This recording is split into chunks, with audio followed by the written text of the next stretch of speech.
Monggo Mas Isan. Oh gitu ya. Oh yang cepet lempar dia ya. Oke. Gitu ya. Jadi menurut aku ya, seberapa penting itu ya pasti sangat penting.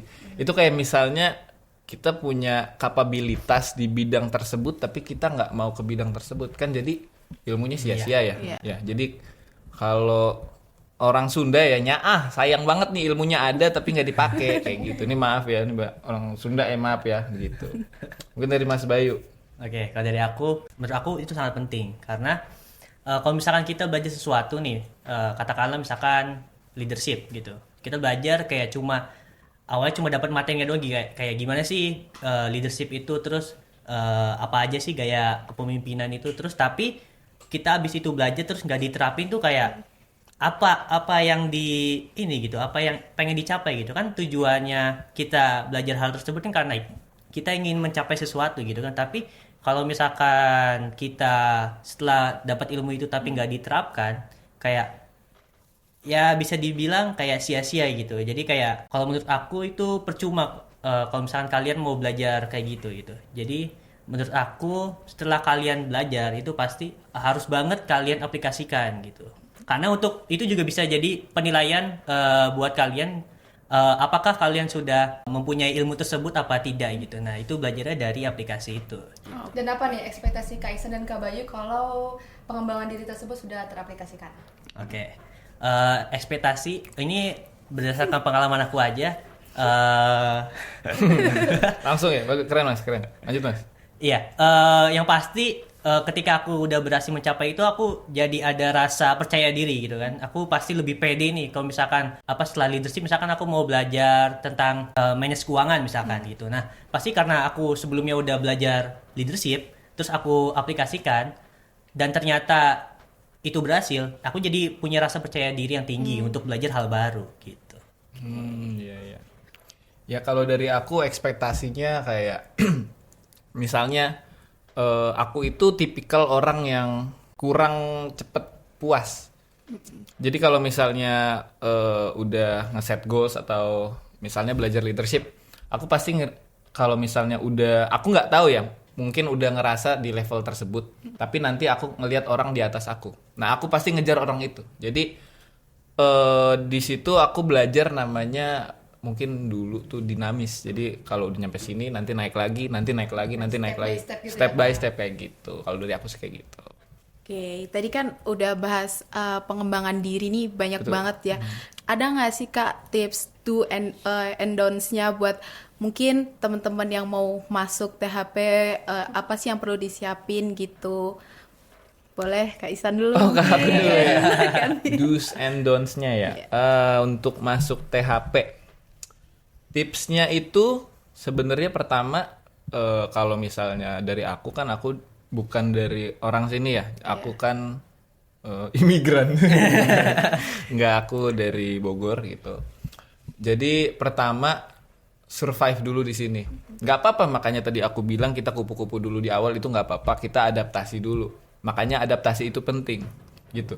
Jadi kita pertama adaptasi dulu sama lingkungannya, sama perkuliahannya, sama dosennya, sama mata kuliahnya. Kita adaptasi dulu. Ini bakalan kedepannya kayak gimana, kita baca dulu situasinya. Setelah itu kita sudah beradaptasi dengan lingkungannya, kita berarti sudah di zona nyaman tersebut. Kita keluar lagi, kita explore lagi. Coba ikut organisasi, coba kita nyari teman, coba nyari cewek kayak Bayu gitu. Ini bahaya nih. Bahaya ya. Waduh. Kayak gitu. Don'ts-nya sebenarnya balik lagi tadi. Push limit itu bagus, tapi kita harus tahu batasan diri kita yang ini udah stop nih gitu. Takutnya nanti ke depannya malah kita ngejalaninnya pertama terpaksa, walaupun memang harus ada dipaksa, tapi kalau udah terpaksa banget nanti malah ngejalaninnya nggak ikhlas kayak gitu. Nanti ya udah deh sekedar jalanin aja, kuliah kupu-kupu, pulang tidur, bangun kuliah, praktikum kayak gitu-gitu. Ntar capek ngebebaninnya, jalaninnya susah gitu. Menurut aku sih gitu. Mungkin dari Kak Bayu. Oke, kalau dari aku dulunya adalah kalian kan di sini tujuannya kuliah ya.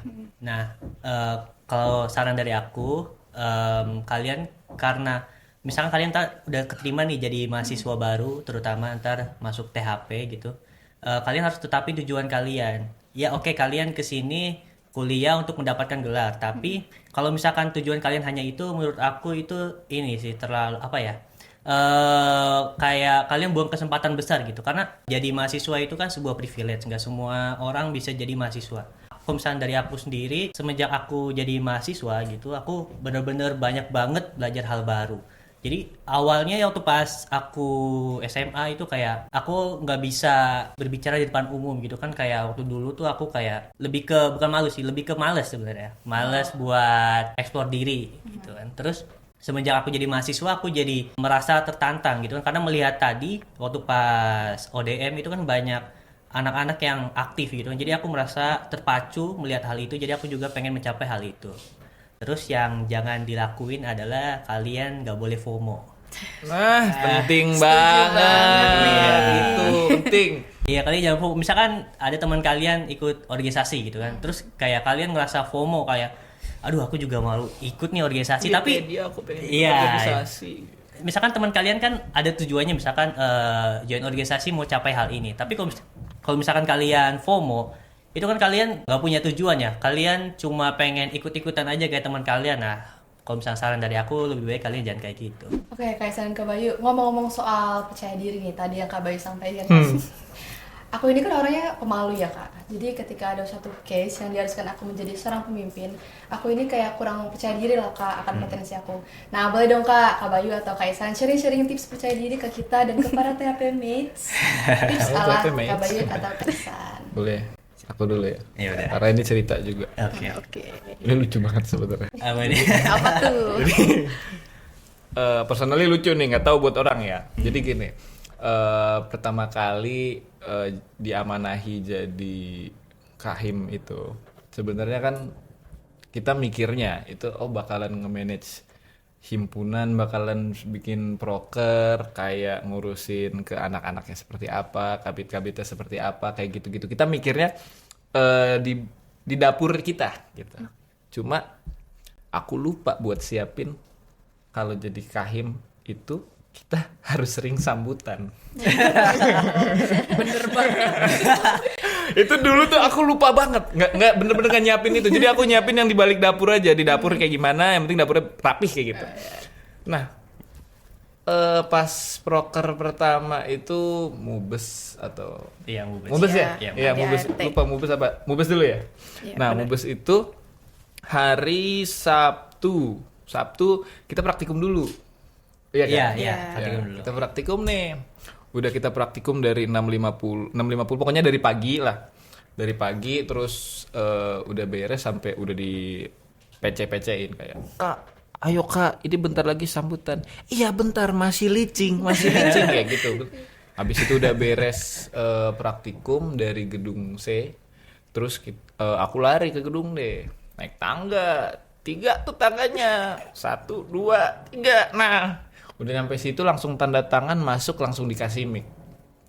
Ini apaan ini? Sambut, iya grogi kan baru bertambah juga. Sambutan. Hah? Sambutan? Enggak, perasaan kemarin kan dibilang. Nah, habis itu aku maju, itu sambutan yang ngos-ngosan dan grogi karena ada bapak pembina, ada aku lupa ada bapak kadep atau tidak. Ada. Ya. Nah, ada Pak Kadep juga. Itu kan kayak ini pressure banget nih, baru naik tangga, baru licing, kita baru bikin surimi, kita langsung sambutan. Itu sambutannya pendek banget. Di rundown itu aku dikasih sambutan 5 menit. Tapi itu aku sambutan cuma 1 menit kurang. Gitu. Dari Bayu mungkin ada cerita? Ya, seperti aku bilang, kalau aku dulu kan pemalu ya. Terus tiba-tiba sekarang ditunjuk jadi wakahim kan. Jadi kayak Kasih ya. jadi kan aku mau nggak mau kan. Jadi mungkin tips dari aku adalah kalian berani aja dulu nih. Jangan kalian terlalu overthinking kayak, aduh kalau misalkan aku nanti nggak bisa kayak gimana ya, kayak gitu. Pokoknya sebisa mungkin hilangkan pikiran itu dari pikiran kalian gitu. Karena sekarang aku udah menjalankan, terus kenyataan di lapangan tuh ternyata nggak semenakutkan yang aku pikirkan gitu. Betul. Jadi tips dari aku adalah kalian mencoba buat berani dulu dan buang pikiran negatif dari pikiran kalian gitu. Karena kalau Kaisan gak ada pasti dilempar ke Kak Kak Bayu. Bayu. Iya. Keren kalau tadi aku cerita doang nggak ada tipsnya ya. Oh iya, jadi oke. Tips dari aku mungkin ya. Bener, aku setuju banget dari kata Kak Bayu. Dari pembukaan aku sambutan pertama itu ya udah deh, kita sambutan aja. Sambutan kedua better, tapi nggak bagus juga. Nah, abis itu sambutan ketiga itu sebelum sambutan aku ngeliat orang sambutan kayak gimana sih. Terima kasih Bapak Pembina, sambutannya panjang. Jadi kita ngeliat ke situ. Nah, balik lagi itu ada role modelnya. Jadi kita tahu nakernya. Oh, nanti sambutan kayak gini nih. Nah, itu bakalan ke depannya bakalan jadi pelajaran buat aku kayak gitu. Jadi kalau misalnya kita mau ngilangin rasa malu, sebenarnya jalanin aja dulu. Jalanin, kita lakuin ke depannya. Kalau misalnya salah ya maaf. Oh, ini nih. Moto hidup aku, mendingan nyesel ngelakuin daripada nyesel nggak ngelakuin. Itu beda banget nyeselnya kayak gitu. Oke. Nah, THP Mates itu bagus banget ya saran-saran dari Kak Bayu dan Kak Iksan nih, mungkin bisa kalian terapin di kehidupan kalian nanti. Oke Kak, ini ada pertanyaan lagi nih. Apa sih Main banyak. kayak ekspektasinya maba nih kalau misalnya mau join ke Ormawa nantinya? Nah, ada nggak sih kayak lagi-lagi tips and tricksnya nih? Tips and trick ekspektasi ya. Iya. Jadi kalau misalnya maba join organisasi harus kayak gimana? Iya, Kayak gitu. betul. Silakan. Telat. Duluan yang lempar. Oke, ini kalau misalkan berdasarkan pengalaman aku aja ya. Aku flashback dulu. Jadi waktu pas SMA tuh aku sempet ikut 2 organisasi. Aku sempat jadi anggota OSIS dan sempat jadi anggota Paskibra juga. Tapi yang bikin aku nyesel itu adalah pada saat itu aku ikut kayak cuma sebatas ikut doang, nggak punya tujuan ini apa yang pengen dicapai, ya ibaratnya kayak FOMO lah gitu lah. Ya aku waktu pas SMA sempat FOMO gitu kan, ngeliat teman-teman pada join organisasi, terus aku juga ngerasa kayak aku juga harus ikut, tapi aku nggak punya tujuannya gitu. Jadi setelah aku menjalankan, terus pas sudah akhir kepengurusan kayak, aduh ini aku dapat apa ya? aku pada saat itu nggak ngerasa dapat apa-apa gitu. Nah terus aku udah jadi mahasiswa, terus ngelihat kayak waktu pas ODM itu kan banyak organisasi yang ini kan promosi. Terus aku sempat mikir kayak jangan sampai aku ngelakuin hal yang sama lagi waktu pas SMA gitu kan. Terus yang aku lakuin sekarang adalah aku tetapin dulu tujuannya. Aku misalkan join Hima nih, aku tetapin dulu tujuannya apa sih yang mau aku capai di sini. Entah itu misalkan relasi ataupun skill yang mau dicapai gitu. Nah terus setelah kalian tetapin tujuan, coba buat buka diri kalian menerima banyak pembelajaran gitu. Jadi setelah aku jalan, terus aku kan kebetulan waktu pas jadi staf muda itu kan masuk di bidang KPSDM. Kalau yang nggak tahu, Sama dong. ya kalau yang nggak tahu KPSDM itu apa, jadi KPSDM itu bidangnya fokusnya di kaderisasi. Nah awalnya aku nggak tahu nih apaan sih kaderisasi gitu kan, kayak yang setahu aku waktu pas aku sempat jadi anggota Paskibra. Nah kaderisasi yang aku tahu itu dimarah-marahin doang. Kayak ya pokoknya harus tunduk sama senior gitu lah. Itu beda banget kaderisasi yang di SMA sama di sini. Di sini aku kaderisasi kayak aku dapat ilmu nih. Ntar kalian kalau misalkan jadi mahasiswa baru itu kalian ada namanya LKMPD. Jadi itu adalah latihan kepemimpinan mahasiswa pradasar. Nah, itu kan salah satu bentuk kaderisasi. Nah, di situ aku dapat banyak banget materi kayak critical thinking, time management, semuanya gitu aku dapat. Terus aku ngerasa kayak, wah, ternyata kaderisasi ini seperti ini yang seharusnya dilakuin gitu kan, bukan yang marah-marah ngebentak gitu esensinya gitu kan. Jadi setelah aku masuk di bidang KPSDM, aku jadi menyukai bidang tersebut. Jadi kayak aku menggali terus nih. Jadi misalkan nanti tuh kalau misalkan di KPSDM itu kalian bakalan nentuin materi apa aja yang harus mereka dapatkan gitu. Nah aku bener-bener kayak aku sampai gali-gali, aku misalkan cari-cari misalkan model pembelajarannya efektif buat mahasiswa itu seperti apa gitu-gitu. Nah mungkin harus kalian ketika ingin join organisasi itu adalah kalian harus coba buat buka diri kalian dulu sama hal baru itu, dan kalau misalkan ternyata emang cocok itu kan berarti otomatis kalian bakal suka ngelakuinnya. Jadi kalau kalian udah suka pasti kalian gak akan ngerasa terbebani gitu kan. Jadi kalian juga gak akan tiba-tiba ntar ngerasa kayak depresi, aku nggak bisa ini itu gitu. Betul. Jadi itu sih tips and trick dari aku. Oke, berarti bisa kayak konsul dulu, kayak waktu itu aku konsul ke Kak Bayu, minatnya tuh di apa gitu. konsultasi juga ya? Iya. Bener banget itu. Keren. Nah, mungkin Kak Iksan sendiri nih, Aku minum dulu ya. Nih. boleh sambil diminum Kak, boleh. Ya mungkin dari aku bener tadi kata Bayu, itu jangan FOMO. Sama sekali nggak boleh FOMO tuh, kalau bisa dihilangkan. Kalau semisalnya sudah kelewatan FOMO, kita cari nih, kita udah nyemplung nih, apa yang bisa kita gali di situ kayak gitu. Berarti tadi tips and trick buat masuk organisasi. Sebenarnya asal kita mau belajar, itu di situ banyak banget yang bisa digali. Siapa sangka yang dari media aku sebelumnya itu jadi PDD doang, cuma megang kamera, tiba-tiba diamanahi jadi Kahim sekarang. Aku nggak tahu juga sih, mungkin karena sering komunikasi, San fotonya di mana?